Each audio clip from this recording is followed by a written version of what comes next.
This is Michael Popok with a Legal AF hot take about the appeal that has now been filed by Donald Trump and 8 other co-conspirators trying to overturn the decision by Judge McAfee from the 15th of March that keeps Fani Willis as the Fulton County DA prosecuting the case against Donald Trump in the criminal RICO racketeering conspiracy case that's pending in Georgia and Fulton County. Just to bring you up to speed, we got a 51-page filing by Donald Trump's lawyers. I'll talk about the arguments that are being made. I'll talk about the standard of review and the decision right from the beginning that the Georgia Court of Appeals, which is the second highest appellate court in Georgia before the Georgia Supreme Court, they're going to have to make this decision first by way of a 3-judge panel that's assembled by the chief judge, Judge Mercier, who happens to be a member of the Federalist Society. Strap in for this one. And we'll talk about I'm going to talk about the arguments being raised by Donald Trump. I'll give you my view of them and if Judge McAfee is going to be overturned. Now, procedurally, how did we get here? People might be asking. There was a 3 or 4 day evidentiary hearing conducted by Judge McAfee, the Fulton County young and experienced judge. Let's be frank, never been a judge before, presiding over the case. The issues that were raised had to do with statements Fani Willis made while she was giving a speech on Martin Luther King Jr. weekend at a black church in Atlanta about the case and about her relationship with her then special prosecutor that she had hired from private practice, Nathan Wade, and who during the course of the case she also traveled with on some holidays. And so their main argument was that Fani Willis had a financial stake in the case because she was paying Nathan Wade, and Nathan Wade was then using that money to take them on vacation, which turned out to be untrue. She she told the court that she had started that relationship after the indictment and not before, and there was evidence both ways on that issue. And then, of course, we got into this kind of unsavory, salacious world of going into Fani Willis and Nathan Wade's bedroom at a time that, what does that matter to the criminal justice system? And why are we attacking this prosecutor about what she does in her off hours as long as it doesn't affect the administration of justice? And that's sort of where we were at. Now, Judge McAfee, in a semi-scathing decision, ultimately exonerated, in a way, Fani Willis, kept her on the case and said that if she fired Nathan Wade as her special prosecutor, that would clear the appearance of impropriety issue that he had under the case law he was applying, and she could stay on the case, or she could remove herself from the case and turn it over to a new prosecutor that would be assigned by the Prosecution Council of Georgia.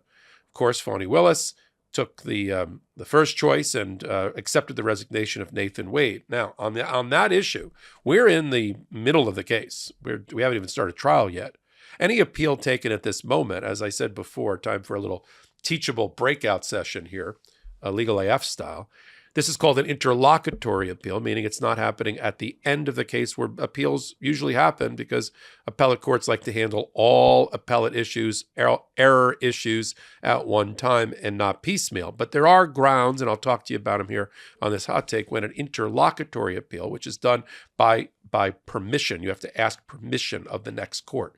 In this case, the Georgia Court of Appeals, and one of the 3 judges of that, Georgia and the 3-judge panel of that, in order to get your appeal heard. Now, first it has to be certified by the trial judge. And if the trial judge doesn't certify the interlocutory question, it doesn't even go up the appellate chain. But Judge McAfee, in contrast to Judge McBurney, who had been presiding over the grand jury process in Georgia and made a decision not to certify for an appeal, his decision to disqualify Fani Willis from one aspect of the investigation when she did a political fundraiser and raised money for an opponent of a person she was also prosecuting. Judge McBurney at the time didn't like that, disqualified her in the office from that particular appearance of impropriety, if you will, but did not certify the question to allow it to go to the appellate court, and it sort of died right there, a point that's now been raised by Donald Trump's lawyers. Now, Judge McAfee, however, has said that given his findings and his comments about the veracity of certain witnesses, including Nathan Wade, and some pot shots that I think were unfairly taken by Judge McAfee at Fani Willis and her integrity, they've now used that. That was basically an invitation by the defense to bring their appeal, and the judge told them that he would certify their appeal, and did certify their appeal, which is the first the punch you need on your ticket in order to get to the appellate court. So the judge did that. Now we've got the filing, 51 pages. And what are the arguments? First, let me talk about the standard of review. The standard of review meaning how does the appellate court evaluate the decision-making by the trial court, right?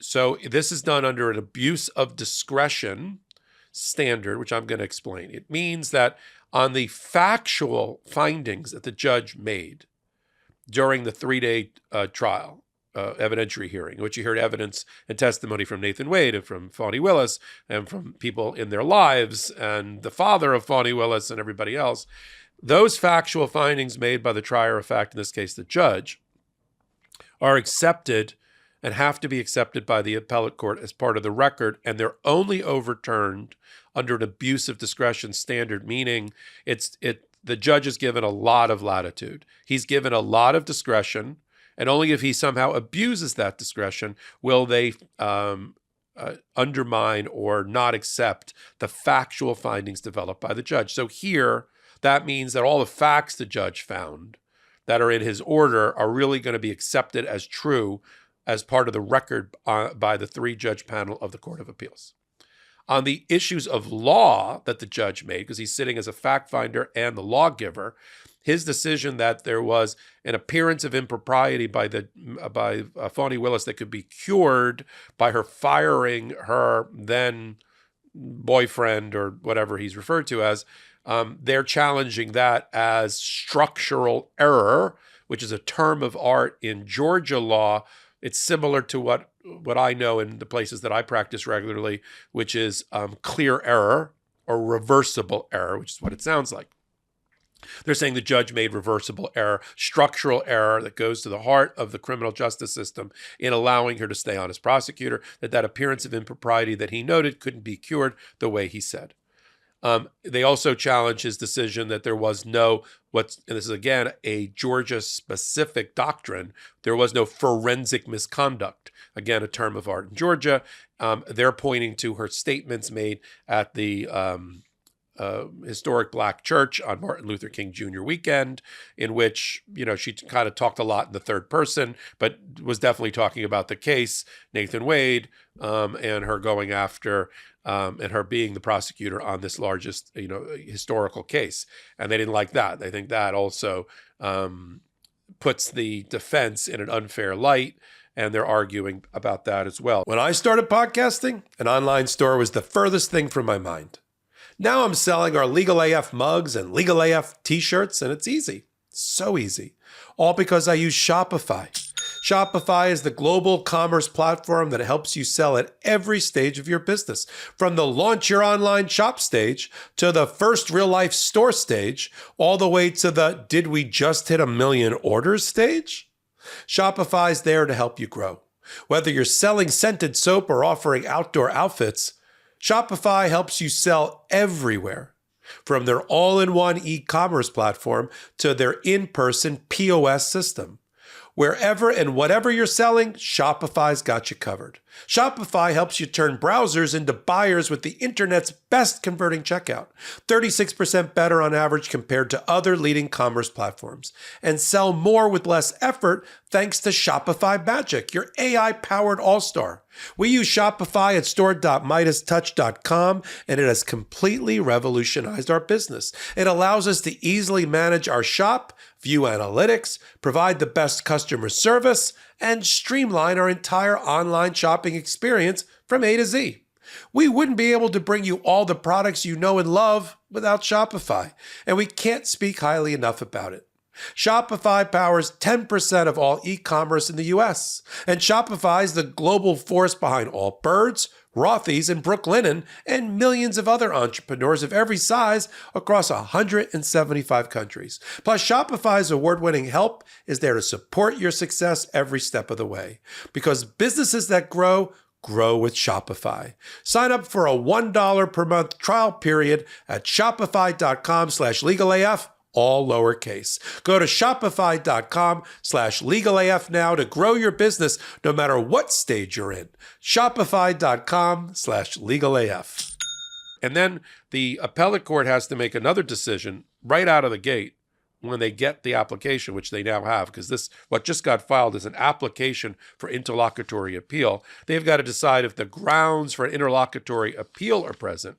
And there's three main grounds that you can take. You can ask for an interlocutory appeal and have it granted. One, the first one doesn't really apply here. It's that the issue decided by Judge McAfee is case dispositive, meaning that without that his decision goes to the heart of the case, like the decision whether to dismiss an indictment, and that would be case dispositive. The case would be over if the decision was made now. So the appellate court is interested in that. That's not applicable here. The one they cite to is that there's been a clearly erroneous order or substantial error of law that will adversely affect the rights of the defendants, and they're arguing a series of errors by the judge in evaluating the facts, and that there is a lack in Georgia of established precedent, that's legal cases in the past that would guide the trial court. And the trial judge kind of mentioned that in his order. He said, I only got this one case about what is forensic misconduct. I'm trying to apply it here. I'm not sure it quite fits. It's basically asking for new precedent to be established and have guidance from the Court of Appeals. So they're really arguing we need to have a precedent established, and there was clear error by the judge. And the clear error by the judge is that his finding that there was no financial stake by Fani Willis, that again is a factual finding, and I think that gets upheld by the Court of Appeals, that there was no actual conflict of interest. Again, I think that's more of a factual finding where the judge is given tremendous leeway, and that his decision that there was no appearance of impropriety or not one sufficient to disqualify. And then on the issue of forensic misconduct, I mean, they spend a lot of time and they spill a lot of ink and spill a lot of tea about Fani Willis's Georgia church comments and about what that says about her sort of appearance of impropriety or her appearance of not being impartial in the case. I mean, it's ironic that Donald Trump's lawyer's main position is that Donald Trump needs to be the defender of the integrity of the criminal justice system. I mean, let me let that lay on the table for a minute. Donald Trump, the defender of the criminal justice system. All he does is try to undermine and bash the criminal justice system and destabilize it, and destabilize it as a pillar of our democracy. That is his game plan. There's no other way to explain his outlandish behavior and conduct that the criminal justice system and judges and prosecutors strain and groan to try to control.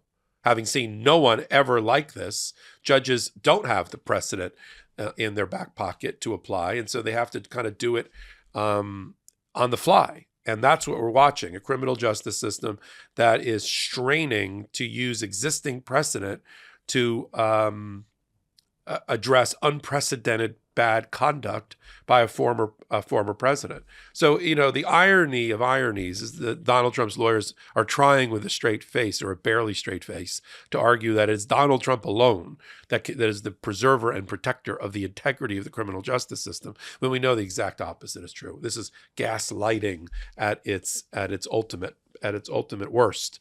And so we'll continue to follow what happens next. What happens next is that the chief judge of the Court of Appeals, who is Judge Mercier, who was sworn in 2023, a member of the Federalist Society. Most of the judges of the Court of Appeals in Georgia are right-wing leaning, many of them Federalist Society members, because Georgia's had a series of Republican governors, and they're the ones that do a lot of the appointing of appellate court judges. Some of them run for office, but then when there's vacancies, there's a lot of appointments. So many of them, like Judge Mercier, are Republican, right-wing, and Federalist Society. She picks the three-judge panel here. She may put herself on the three-judge panel. She picks it from among 15 total justices of the Georgia Court of Appeals, which is the intermediary court. And then this three-judge panel, maybe Judge Mercier and two other people, that she selects from among the other 15, among the other 14 among the other divisions, will make this decision on full briefing. Full briefing will be set by the panel.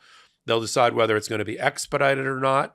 Judge McAfee has made it clear he's not stopping the trial. There's no stay in the case right now. There's no, at the moment, request for a stay of the case, and the case will continue. Trial has not yet been set by Judge McAfee. He's handling motion practice about the underlying indictment at the moment.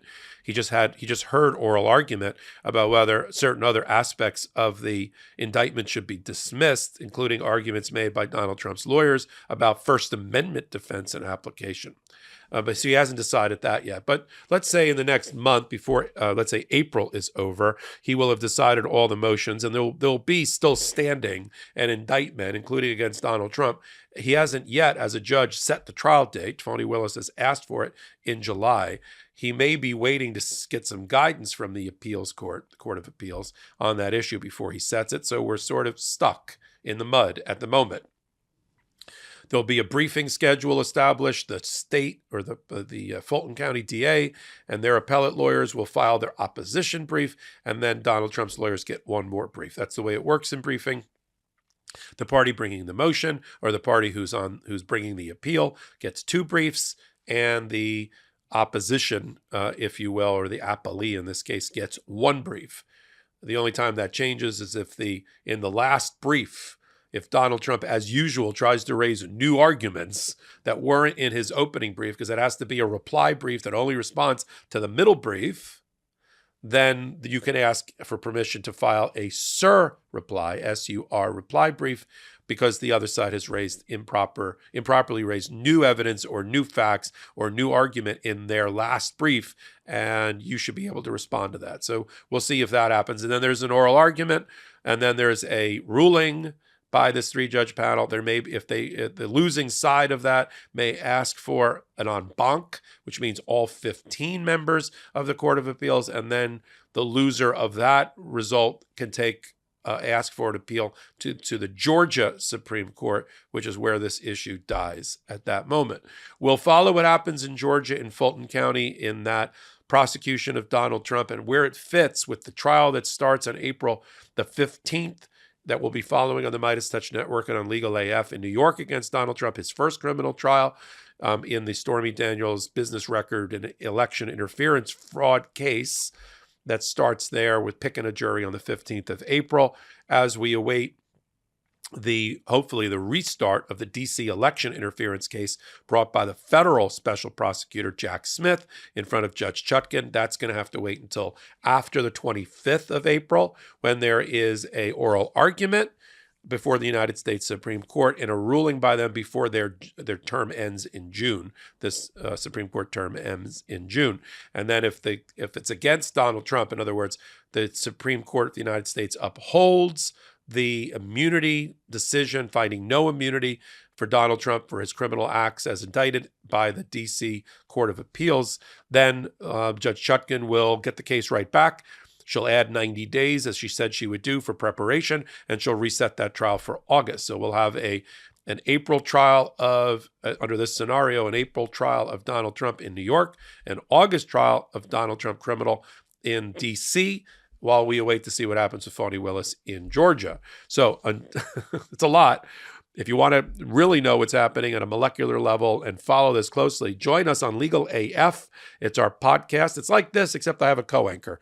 On Saturdays, I have Ben Meiselas, of course, who co-founded the show with me and is the co-founder of the MeidasTouch Network with his brothers. On Wednesday, I have Karen Friedman-Ignifilo, my friend and colleague, who's a former prosecutor, for her unique vantage point and point of view. And we do it at 8 p.m. Eastern Time right here on this YouTube channel for MeidasTouch, exclusively help them get to 3 million free subscribers. And then you can also support Legal AF by joining its Patreon at patreon.com/legalaf, where you'll get exclusive content and teachable moments and law school like or law school light breakdowns of the fundamental legal principles that we talk about on the show, exclusively only on patreon.com/legalaf. So until my next hot take, until my next Legal AF, this is Michael Popok reporting. Love this video? Make sure you stay up to date on the latest breaking news and all things Meidas by signing up to the MeidasTouch newsletter at MeidasTouch.com/newsletter.